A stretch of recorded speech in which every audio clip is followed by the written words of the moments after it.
Nos gusta hablar con ella, tiene mucha experiencia, sabe lo que dice lo que sabe. Es diputada nacional, Frente de Todos, fue intendenta de la ciudad de Paraná, Entre Ríos, 2011-2015, es psicopedagoga, profesora de educación especial, con especialización en gestión de instituciones y tecnología de la comunicación educativa. Ha estado en comisiones importantes en el Congreso de la Nación y vamos a charlar con la diputada Blanca Osuna. Blanca, soy Oscar Orquera junto a Sergio Rosso. Buenas noches, gracias por atendernos. ¿Qué tal, Oscar, Sergio? Buenas noches. Hola, diputada. ¿Cómo le va? ¿Frío por allá? Hace frío, sí, está fresquito. Acá también, diputada. Sí. Diputada, queríamos preguntarle a usted, en su rol de legisladora, elegida por el voto popular, siempre se ha expuesto al voto popular para tener, ya siendo intendenta, ya siendo legisladora. El fallo de la Corte, más allá que llega a destiempo, entiendo yo, porque caduca ese DNU, pero entiendo que hay mensajes ahí, no, porque acá no siento que ha ganado la reta, sino que es un mensaje para el gobierno nacional. ¿Qué opina usted, diputada?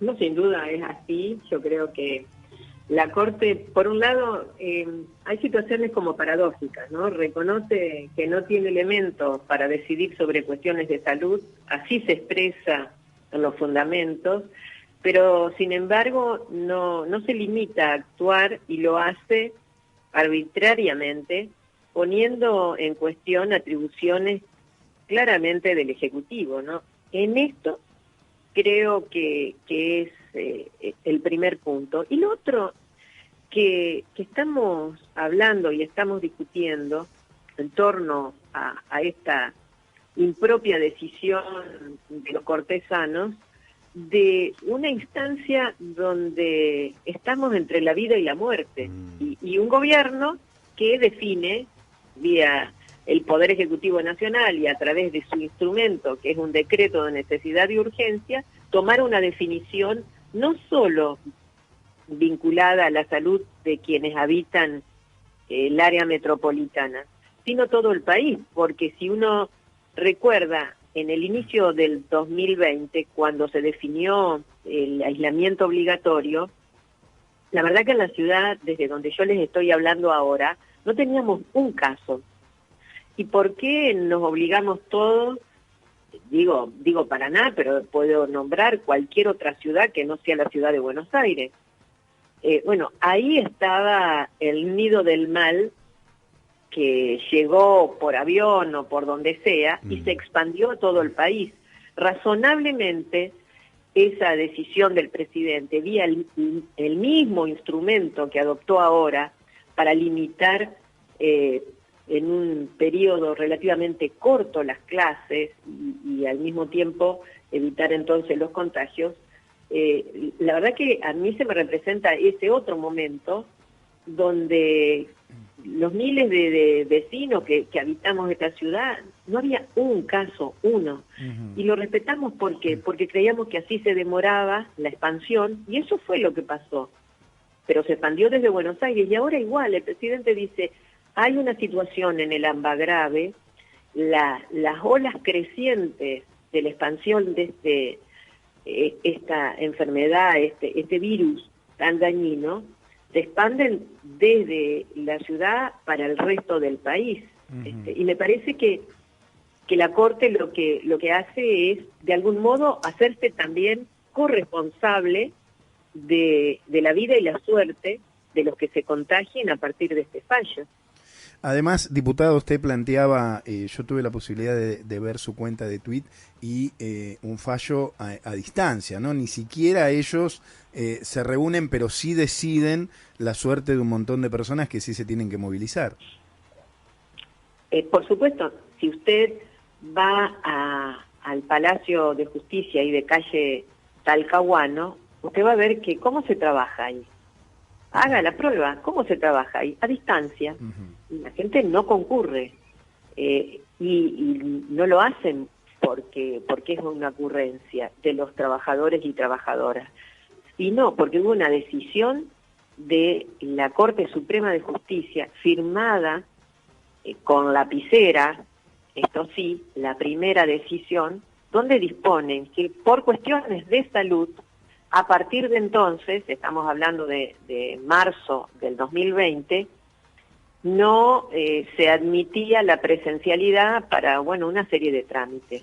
Y hubo una serie de acordadas que justamente eran en consonancia. O sea, quienes se cuidan, se protegen, porque trabajan vía Zoom y porque firman digitalmente, obligan a que docentes, niños, niñas de la ciudad concurran y se arriesguen. Ahora, Blanca, Sí, sí, lo escucho. yo soy de los que cree que el virus, el COVID, no elige, ¿no? No es selectivo. Hay quienes tienen teorías de que en la educación, en el aula, no se contagia. Yo no creo que sea así. Pero, por ejemplo, 2 o 3 días antes del primer DNU, el ministro de Educación, Trota, junto a otros ministros de Educación, estaba diciendo que la escuela era un lugar seguro.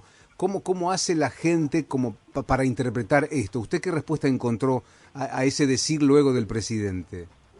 Yo creo que la escuela es un lugar seguro en tanto y en cuanto ese sistema de burbuja, que es la modalidad de una asistencia cuidada, pueda funcionar relativamente bien. ¿Qué significa esto? Que no haya contagiados o que no haya familiares de alumnos que se han contagiado.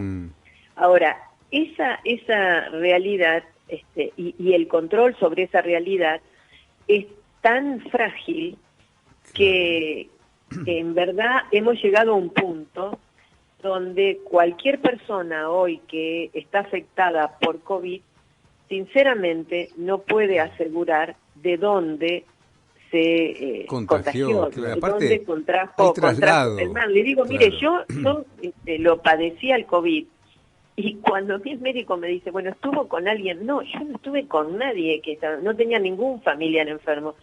Y cuando uno piensa, bueno, está en la envergadura de la presencia de este virus dañino en nuestra ciudad, en nuestra comunidad, que en realidad toda la voluntad por asistir a la escuela está en este sentido en riesgo. Claro. El año pasado, les cuento muy rápidamente algo, el año pasado en la Comisión de Educación que yo presido, comencé a recibir una serie de proyectos que modificaban la Ley de Educación Nacional, es la Ley 26.206 del año 2006.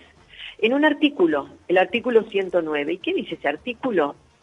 Disponía que la educación obligatoria, esto es la que va desde el nivel inicial de 4 hasta la terminalidad del secundario a los 18, 17, 18 años, debía cursarse solo presencialmente. Y no fue casual que lo pusiéramos en ese momento cuando debatimos la Ley de Educación Nacional. Pero las iniciativas que yo recibí, que eran del oficialismo y de la oposición, que tuvo dictamen, que fue aprobado por unanimidad en la Cámara de Diputados primero y en la Cámara de Senadores después, modificó ese artículo 109 y dispuso que en casos de razones de fuerza mayor, de pandemia, de desastre, la posibilidad del aprendizaje vía remota o vía distancia era una alternativa que quedaba reconocida para ser aplicada en la educación obligatoria. O sea, no fue por casualidad que lo elegimos a esa vía y a ese formato. Y creo que esa ha sido la voluntad del presidente, que muy lejos está de afectar la educación, por el contrario. Bien. Y creo que en ese sentido la decisión de la Corte, de una Corte del 2x1, de una Corte que está complicada por las escuchas, por el espionaje, que no tiene política de género, o que no paga impuestos, que funciona por Zoom, en fin, digo, con muchas manchas, con mucha, la verdad, con mucho cuestionamiento, juega políticamente, elige su candidato, y entonces uno se pregunta, bueno, ¿no será hora que discutamos también que los jueces no tienen que estar de por vida y que pueden exponerse al voto popular porque juegan a la política? Diputada, sí, si uno repasa los grandes temas de agenda del último tiempo, no se pudo expropiar Vicentín porque la justicia lo impidió, no se pudo declarar servicio público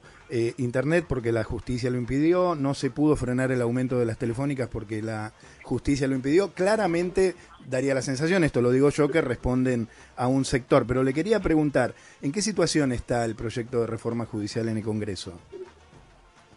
Está en un tratamiento, yo diría, sostenido con la fuerza y la convicción de que es indispensable, de que es necesario.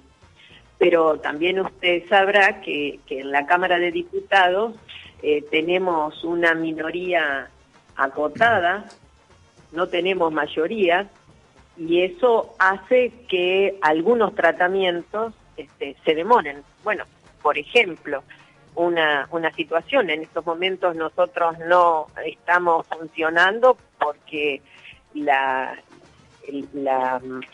minoría de Cambiemos no se aviene a acordar un protocolo de funcionamiento. Protocolo que por otra parte nos ha permitido aprobar muchas leyes. Y además sí, tenemos claro. en espera otras más y muy importantes y cruciales. A propósito de eso, Blanca, estamos charlando con la diputada nacional por el Frente de Todos, Blanca Osuna. Con respecto a lo que el presidente ha mencionado, que está mandando un proyecto que tenga que ver con este COVID y con prerrogativas y con posibilidades y con decisiones que se puedan respetar. ¿Qué está opinando? ¿Habrá votos para esto? Yo creo, primero, que el presidente está en todo su derecho de ir vertebrando un sostén que ratifique que tiene las atribuciones que le da la Constitución. Por eso digo, es paradójico la situación que estamos. Creo además que lo debatiremos. Bien. Y que razonablemente nadie puede negarse a, en sus razones, digo, a impedir que un presidente que además tiene, digamos, en la Constitución Federal, en los artículos 1, 5, 19, 29, 31, 33, podemos seguir nombrando, una prescripción exacta donde se define que el derecho federal, que las atribuciones del derecho federal están por encima de el derecho local o provincial o el de la ciudad de Buenos Aires, y que en todo caso el presidente, cuando actúa en una situación de pandemia, porque aparte, insisto claro, con eso, porque no es cualquier momento, claro, y lo es acá y en el mundo, y lo vemos a distintos presidentes tomando decisiones de alto riesgo y jugando fichas, digamos, haciéndose cargo, porque además también estos no son lugares para toda la vida, son tránsitos temporales. Pero después que uno pasa y deja de ser presidente, las atribuciones no las tiene. Ahora, las responsabilidades, por lo hecho, sí que las sigue teniendo. Lógicamente que ahora se suma la corresponsabilidad de la Corte en este tema sanitario.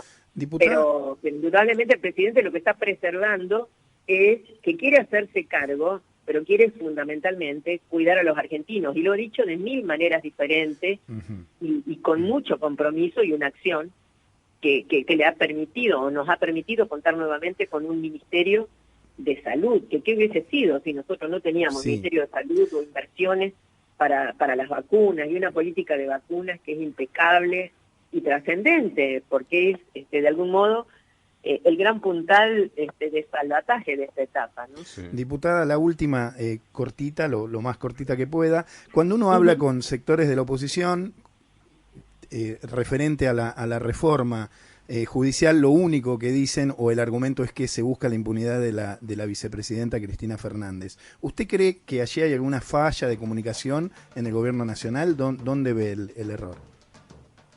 No, creo que es un argumento armado justamente en el solo afán de poner límites, porque negarse a una reforma en cualquier índole del Estado cuando se está en democracia, y negarle a quien es oficialismo esa posibilidad es casi un absurdo.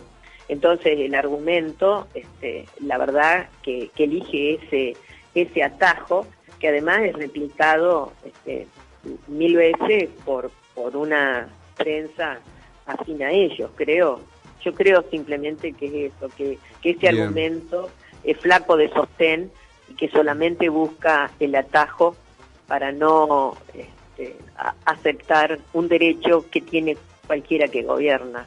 Blanca, muchas gracias por atendernos, le deseamos mucha suerte y hasta la próxima. Un gusto Igualmente, con ustedes y buenas noches. Gracias, Buenas noches. gracias Saludos. Blanca. Chao. Diputada nacional por Frente de Todos, Entre Ríos, Blanca Osuna. Ale, va por vos.